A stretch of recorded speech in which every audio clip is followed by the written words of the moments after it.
Hello दोस्तों, welcome to NCERT Centrum. NCERT class 6 social science के chapter 2 में आप सबका स्वागत है। तो चलिए शुरू करते हैं। आज जो हम टॉपिक्स कवर करेंगे उसमें हम ये जानेंगे व्हाट इज़ ओशियन, ओशियन क्या है।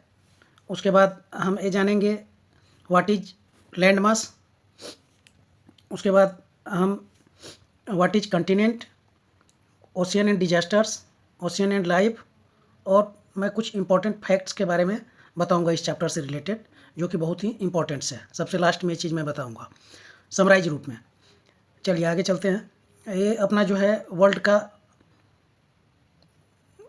ग्लोब है, अपना अर्थ का ग्लोब है अपना, और ग्लोब के ऊपर हमने ये चीज़ दिखाया हुआ है ओशियंस, पैसिफिक, अटलांटिक, इंडियन, इन सारे ओशियंस के लिए स्टेप वाइज हम अभी आगे चर्चा करते हैं। सबसे पहले हम ये जानते हैं कि ओशियंस क्या है। ओशियंस अर्थ का सरफेस है। The earth surface has vast water bodies called oceans. पृथ्वी के ऊपर जो पानी की विशाल मात्रा है वही ओशियंस कहा जाता है। Almost 3/4 of the earth surface is covered with water. Almost 3/4 पानी से ढका हुआ है। पृथ्वी का ऑलमोस्ट 3/4 पानी से ढका हुआ है। इसीलिए जब हम आउटर स्पेस से अर्थात अंतरिक्ष से, आउटर स्पेस अर्थात अंतरिक्ष से जब हम देखते हैं तो अर्थ का जो कलर है वो ब्लू दिखता है। इसलिए इसको हम ब्लू प्लैनेट भी बोला जाता है। अर्थ को क्या बोलते हैं? ब्लू प्लैनेट भी बोलते हैं। अभी आपको ये पता चल गया ब्लू प्लैनेट अर्थ को क्यों कहते हैं। ठीक है, चलिए आगे शुरू करते हैं। Land mass. लैंड मास क्या है? A large body of land is called land mass. Simple है, a large body of land is called land mass. Continent क्या है? कंटिनेंट अर्थात हिंदी में उसको महाद्वीप बोलते हैं।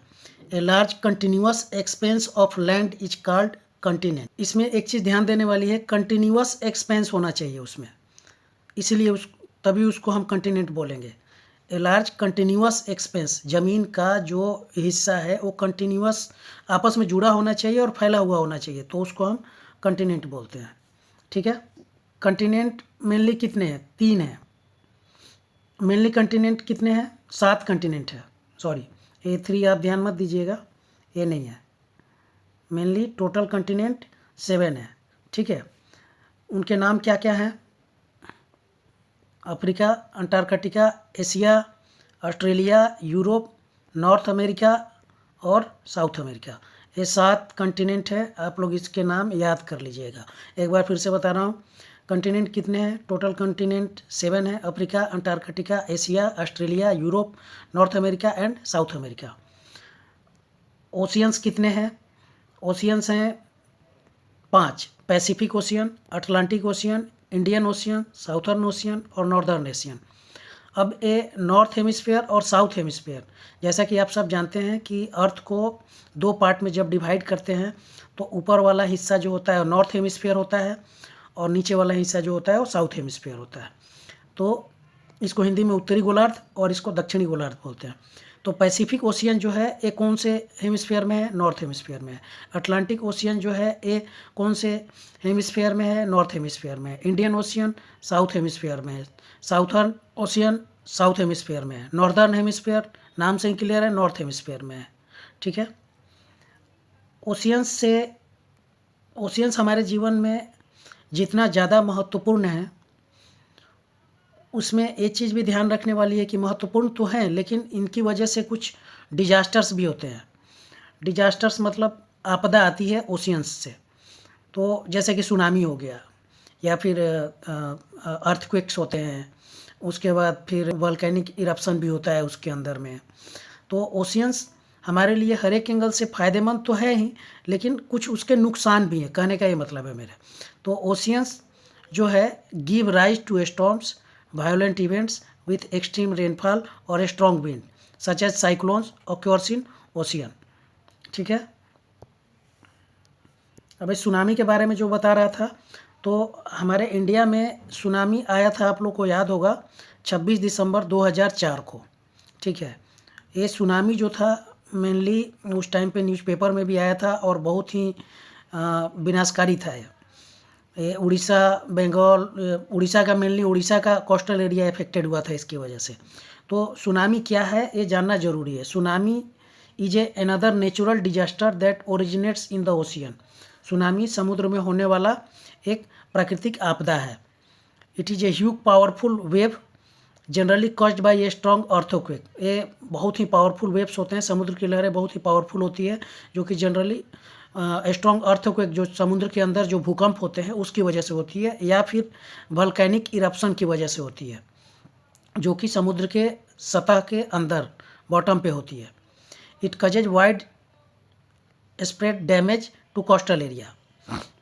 कोस्टल एरिया में वाइड स्प्रेड डैमेज करती हैं। अब हम last topic some important facts के बारे में चर्चा करते हैं। इसमें सबसे पहले मैं बताऊंगा the continent do not include all land mass. जो महाद्वीप होते हैं वो सारे लैंड मास को इंक्लूड नहीं करते हैं। इसमें से जो छोटे छोटे पीस होते हैं ज़मीन के, जो छोटे छोटे हिस्से होते हैं उनको छोड़ दिया जाता है। Some smaller piece of land are left out surrounded by water, जिनके चारों तरफ पानी होता है। तो उस केस में उनको हम आइलैंड्स बोलते हैं। क्या बोलते हैं? आइलैंड्स बोलते हैं। तो आइलैंड्स क्या हुआ? आइलैंड्स हुआ a smaller piece of land which are left out surrounded by water on all sides. ठीक है, उसको आइलैंड्स बोलते हैं।